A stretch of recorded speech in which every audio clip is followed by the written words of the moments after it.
जय जगन्नाथ बंधुगण। कहीं कराए माँ सरस्वती पूजा। माँ सरस्वती किए? बसंत पंचमी रे कहीं माँ सरस्वती आराधना कराए? एही पूजा द्वारा आम जीवन में कौन फायदा होता है यह जानिबा आम समस्त जरूरी। जदि आपण जानी नाहंती ताहाले भिडियोटी को शेष पर्यंत निश्चिंत देखंतु। भगवान ब्रह्मा ब्रह्मांडर रचना करिसेंती बोली प्रत्येक ग्रंथरे कुहाଯାଇଛି। ब्रह्मादेव जीव जंतु मनुष्य को रचना करिसेंती। कुहाଯାଏ जे ब्रह्मा एकदा ताक कमंडलरू जल आनी छिंचिबा द्वारा चारिहस्त विशिष्ट एक सुंदर नारी प्रकट हेले। सेही देवींकर प्रथम हस्तरे वीणा, द्वितीय हस्तरे पुस्तक, तृतीय हस्तरे माला एवं चतुर्थ हस्तरे बरमुद्रारे थिला।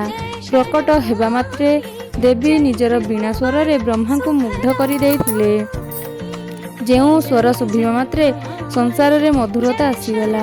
सेहिठारे ही ब्रह्मादेव वीणा देवी सरस्वती बोली नामकरण कले। सेही दिन बसंत पंचमी थिला। सेही कारणरू बसंत पंचमी दिन माँ सरस्वतींकर पूजा होइथाए। सेही दिनटी को माँकर जन्म दिवस रूप में पालन करा जाइथाए। पुराण अनुसार भगवान विष्णु माँ सरस्वती को वरदान देइथिले जे बसंत पंचमी दिन प्रत्येक स्थान रे माँ सरस्वती पूजा अर्चना प्रत्येक व्यक्ति करिवे। सरस्वती वाहन हंस अटे एवं माँ को चतुर्हस्त वीणा, वेद, माला एवं मुद्रित आंगुठी शोभा पाई थाए। माँ सर्वदा शुक्ल वस्त्र परिधान करिथांती। माँकर बहुत गुड़िए नाम जेपरी शारदा, सत्यरूपा, वीणापाणी, बागदेवी, बागेश्वरी, भारती आदि केते नामरे माँ परिचित।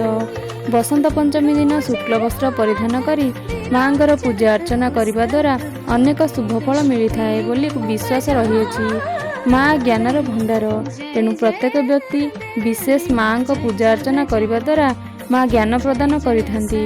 आशा करुछि आजिर भिडियोटी निश्चिंत भल लागिथिबो। भिडियोटी को शेष पर्यंत देखिथिबारु धन्यवाद। एही भली भिडियो देखिबा पई चैनल को सब्सक्राइब करी बेल आइकन को प्रेस करंतु नुआ नुआ नोटिफिकेशन पाइबा पई। आजि पई एतिकी। जय जगन्नाथ।